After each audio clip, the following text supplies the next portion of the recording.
going on, everybody? James Cattato here in the beautiful, hot day at Maury High School here in Norfolk. We have a special guest today for Sportswrap Sit-Downs, episode number 5, I believe.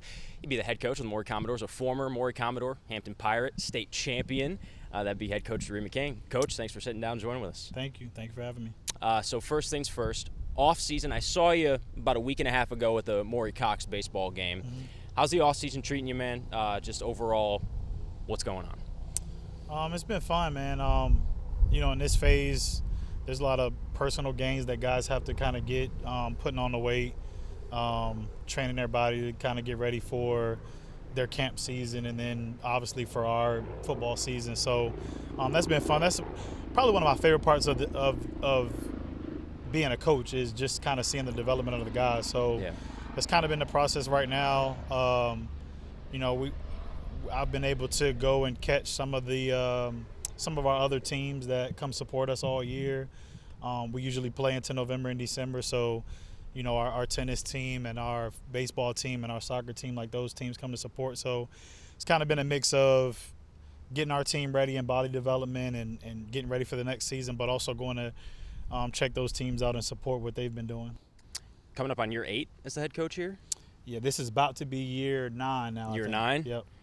How fast has it gone? What do you think of when you hear that? It has gone really fast. I think that you don't take for granted situations, and year by year you don't take it for granted. And obviously we've been in positions where things have gone our way and things haven't gone our way. So it's been fun. It breezes by fast. I mean, you see guys come in and, they're coming in as 8th graders, and then, that fast they're out the door and they're graduates. And so it kind of puts perspective. Every year you see a class leaving, you see them come in as 8th graders, and now a lot of them obviously are gone and graduated. So that always puts in perspective how fast it's gone.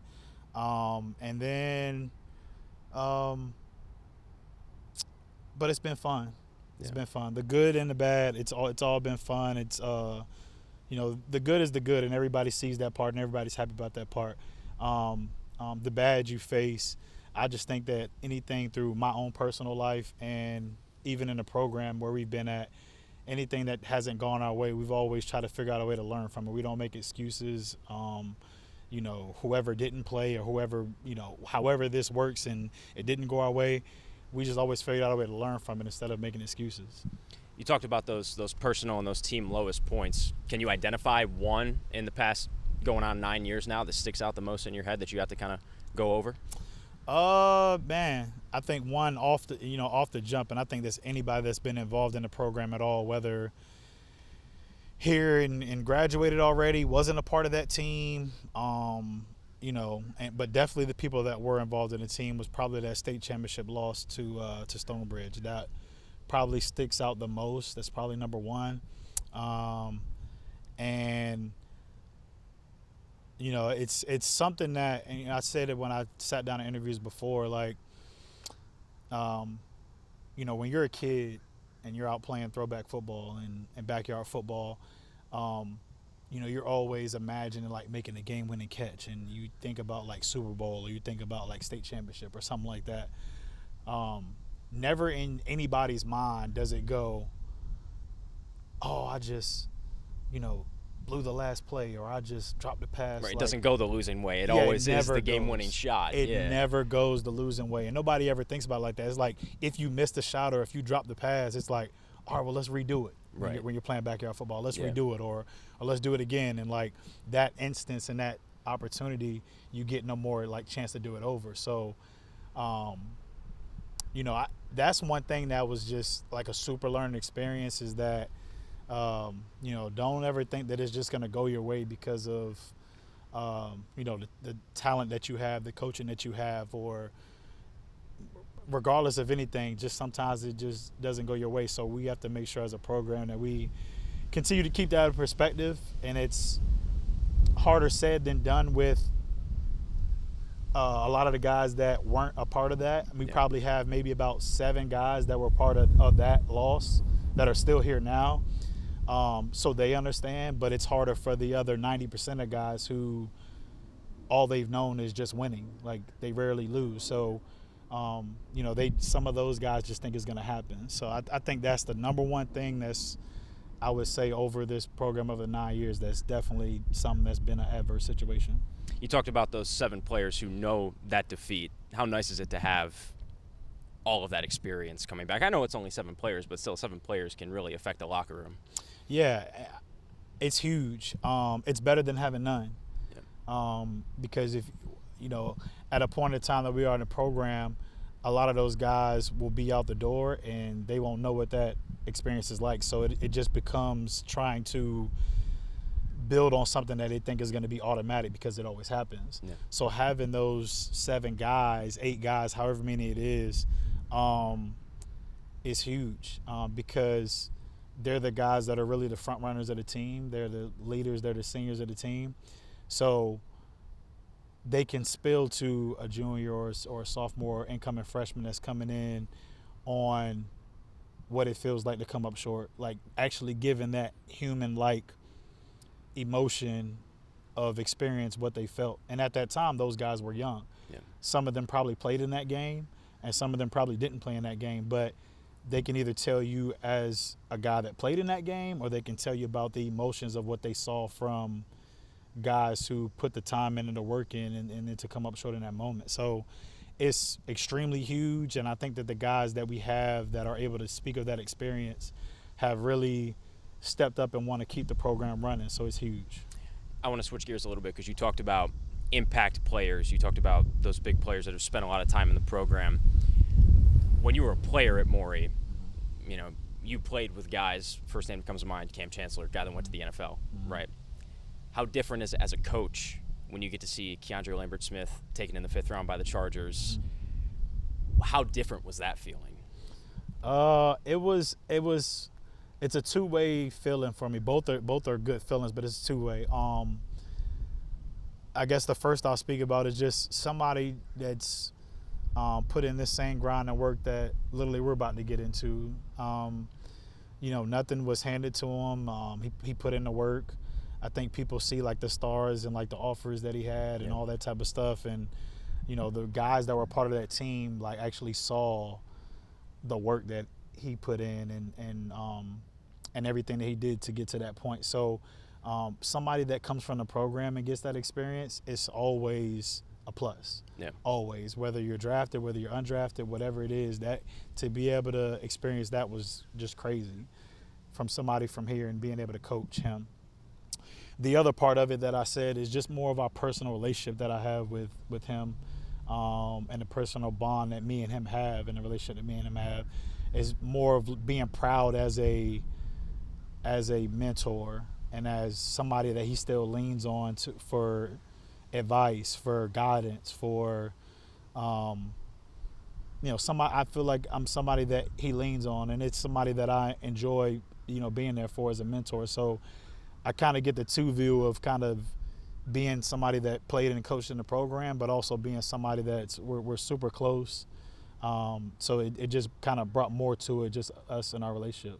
What was that draft day like for you? Were you there with Keandre? Were you, what were the conversations with him leading up to it? Did he come and work with you at all? Like, just walk me through that whole process and then finish it off with draft day. Oh yeah, man. He, it's been a conversation ever since he was at Auburn. I mean, obviously way before then, but it kind of started there and kind of getting into his last few weeks.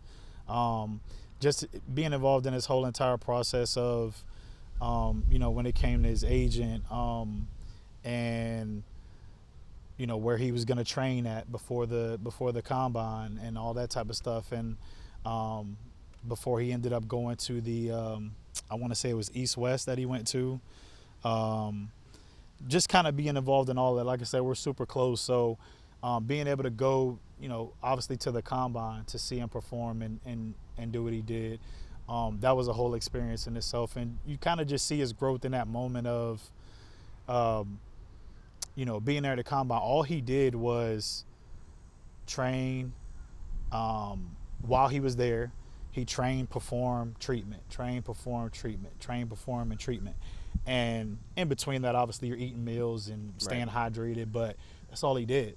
And it was just so, it was a cool experience, one, to see his maturity and growth, to see like, oh man, this dude's like really a pro. Like, he's not playing around with it. He's serious about what he's doing and all that type of stuff. And then obviously fast forward to draft day. Yeah, I was with him all 3 days. And, you know, it was just a cool experience, man. He's being him. He's, you know, he's definitely a guy that's a jokester. He likes to laugh a lot. He likes to have a good time. So, you know, those couple days were a good experience, man. Having his family around, having his close friends around, having people that mean the most to him being around.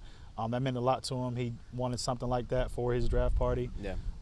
So the fact that it played out that way and he had everybody that he wanted there, that was pretty cool to see. And then obviously when the moment comes, you know, when he gets the phone call and, you know, everybody in the room is just so quiet because we want him to be able to hear the phone call. And then obviously there were some snippets of him talking to Jim Harbaugh and all of that type of stuff that was on social media. And so he gets that moment. And then after, he's saying he's going to L.A. and we're all happy for him. You know, and nobody cared where it was at. We just cared about the great opportunity that he's going to get. So everybody was happy for him. And it was just cool, man. I sat back in the back, got to see him like enjoy that, take pictures with people and with his family and all that type of stuff. And then he had a couple days left here before obviously he went to LA. So it was a cool experience. First one drafted since I've been here in the program. Say, yeah. So like I said, it was just all cool and an experience that I wouldn't trade for the world. But again, like, Keandre is just the start. We have a few guys that are in the classes behind him that will have opportunities coming up. You brought that point up of him being your first. Did you take a moment to take that in of, like, you know, this is the first of many that have gone underneath your guidance that are now either playing at the college level or like Keandre and are playing in the pros? Did you get a moment to kind of take that in? Kinda. I think it was more of everybody else kind of like preaching that and saying that, like, oh, this your first one, this your first one, this your first one. For me, it was like I'm more deeper of our, like I said, me and Keandre's relationship. So like, yeah. I'm thinking about it like, dang, like, this guy set out a bunch of goals when he was here in his younger years, and I'm looking at it as he's reaching the pinnacle of, like, everything that he wanted to do, everything that he wanted to accomplish, he's doing it, he's making it. So I kind of way more looked at it that way, of just being proud of him. I think everybody else, coaches, you know, close family members to him, and everybody else that's kind of involved with him, your first one. So it's pretty cool. I didn't really get that moment to kind of take that part in because of our, like I said, our close relationship, but you know, kind of realizing it now, like, it is pretty cool, you know, him being the first one. And you know, I'm glad that he's kind of leading the group because he can always give advice to the next guys who are in line behind him. A couple quick hitters before we get you out of here. First off, did Dyrri McCain, the player, ever think that Dyrri McCain would become a head coach? Yeah, it's always what I wanted to do as a player. So yeah, it's always what I want to do as coach. So it was playing it or coaching it, and that's as simple as it was. I knew that in my early years of high school, 10th grade, 11th grade, I knew I wanted to coach when I was done playing. Here in particular? Now, that's the part right there that I like, in my wildest dreams, like, I knew I wanted to be a head coach, but here at home and to where it's at now, like, you can't. He knew the plan, right? But it's no way that I was thinking that I was going to be here, and for it to be my first opportunity and doing what we're doing, no way. I didn't see that coming. But head coach, yeah. But here, not even close. I'm going to ask you the cliche that a lot of coaches get asked after a lot of success. Is this your last stop? Will this always be your last stop? Is there anything more? Would you want to ever be a college coach? What would that look like? I enjoy being here, man. It's, like I said, it's home. It's everything to me. I enjoy being here. I it's not a situation where I'm out here, trying to find this way out or find that way out. Yeah. Like, I'm here, and if anybody ever felt like I was good enough or can help them in any way, I'm not opposed to anything, but I'm happy here. I love my kids here. I love this community. I love the support in the community. So it's always what I've been focused on, and whatever happens next or in the future is whatever happens next or in the future. But it's not my call to make. I'm here, and I'm gonna take care of here as long as I can possibly be here. So hopefully admin and everybody here is happy with what I'm doing, and hopefully they don't get rid of me. Pre-game superstitions, pre-game rituals for Dyrri McCain.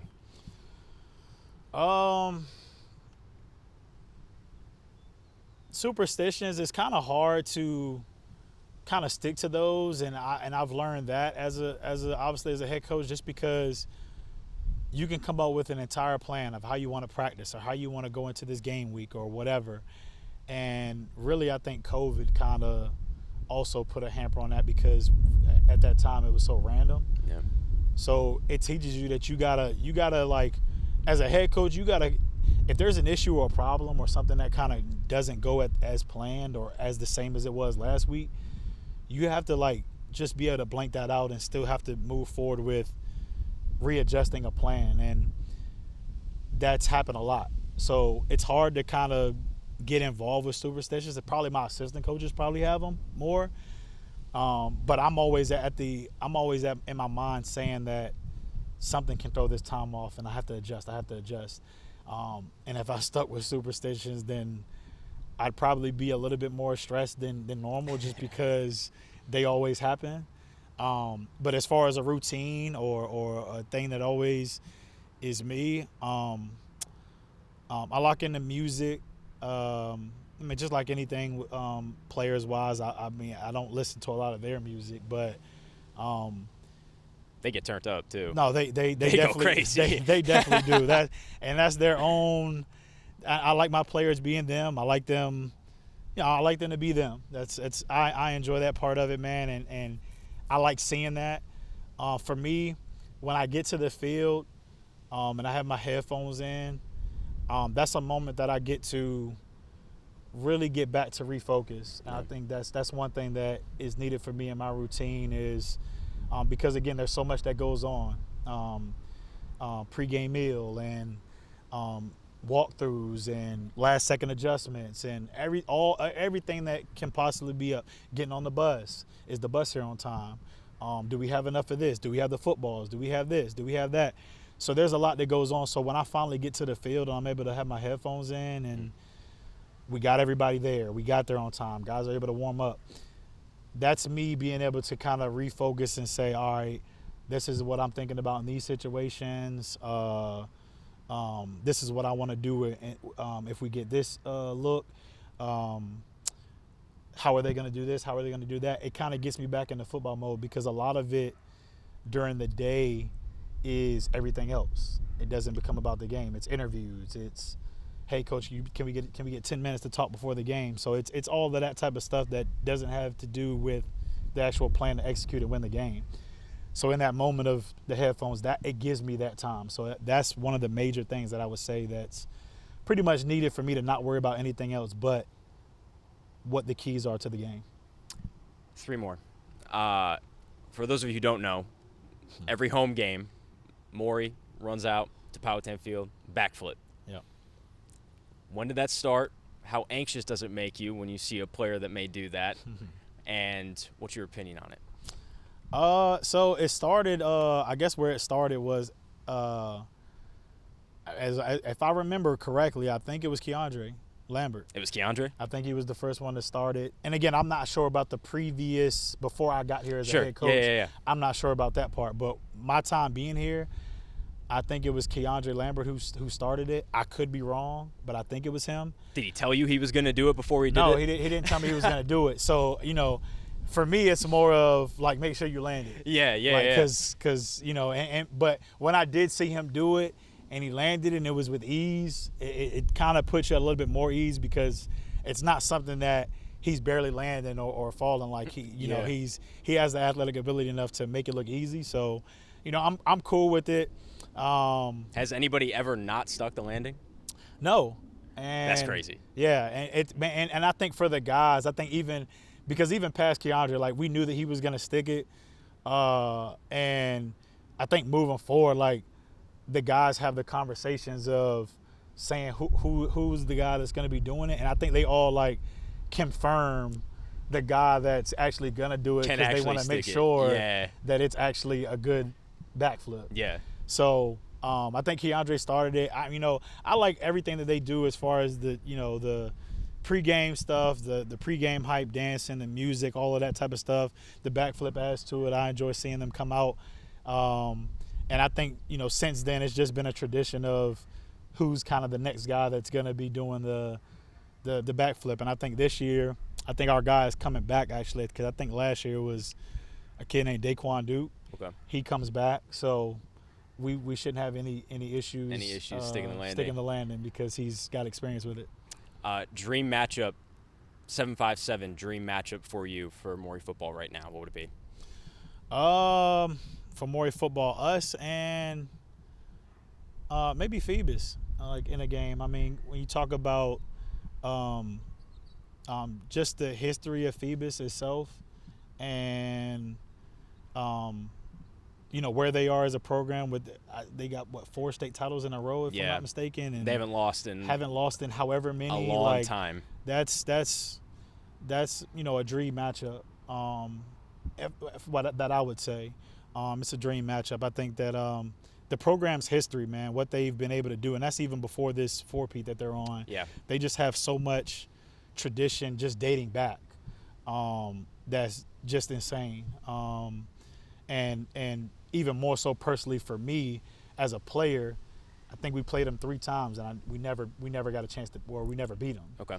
So that even adds even more of their history, not having a chance to beat them as a player, and actually, what they're doing right now, and what Coach Blunt's done with that program and kind of keeping it afloat from, like I said, the tradition that they've kind of been, and. Really any good teams out of state is what we're trying to experience. We've always tried to experience something different. So it's been good playing, out of state teams, getting the matchup with Highland Springs. I think that was kind of one before, when we finally got that matchup going. I think that was one that was huge and that was wanted. So, I probably would say that's probably the dream matchup. Top of the list. Yeah. And then the last one, I'm gonna try to stretch your brain as a fan and a 757 native. Dream matchup, any era, Hampton Roads football. Doesn't even have to be Maury. Any team, what would it be? Ooh.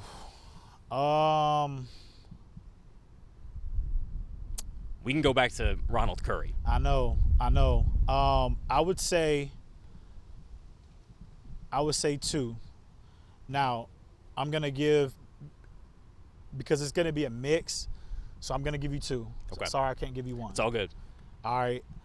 I would want to see the Ronald Curry team, Hampton, versus the Lansdowne, Percy Harvin and Coach Beatty. Yeah. That team with Damon McDaniel, actually. I would like to see that matchup. And again, I can't speak through like the history behind that because again, I wasn't around. But I would love to see the Curry team versus the Percy team at Lansdowne. Yep. I would like to see that. And another matchup that I actually would like to see, the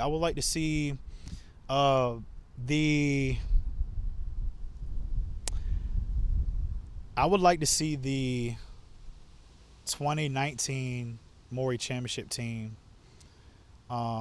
against the 2024 Maury Championship team. Okay. I would like to see that. I would like to see that play out and how that would go. I don't know which way that game would go, honestly speaking, but I would definitely like to see that game. Is that a close game in your mind? Yeah. I mean, the players wouldn't say that because they feel like that they have the better whatever or whatever. But kind of looking at both teams, I think it would be a close matchup. I'm not sure who would come out on top, but I definitely would like to see that matchup, man. Cool. That'd be another one I would like to see. We got to reserve 19 Maury versus 24 Maury for College Football 26 when it comes out. Yeah, let's do that. Dyrri McCain, head coach, Maury Football. Thanks so much for taking the time, man. Appreciate it. Thanks. We'll be out covering the Maury Commodores this season. They're going to go for a three-peat, right? Yep. Yeah. Yep. Special group, so we'll be out here. But for now, for another episode of Sportswrap Sit Downs, I'm James Catato. Catch you on the next one.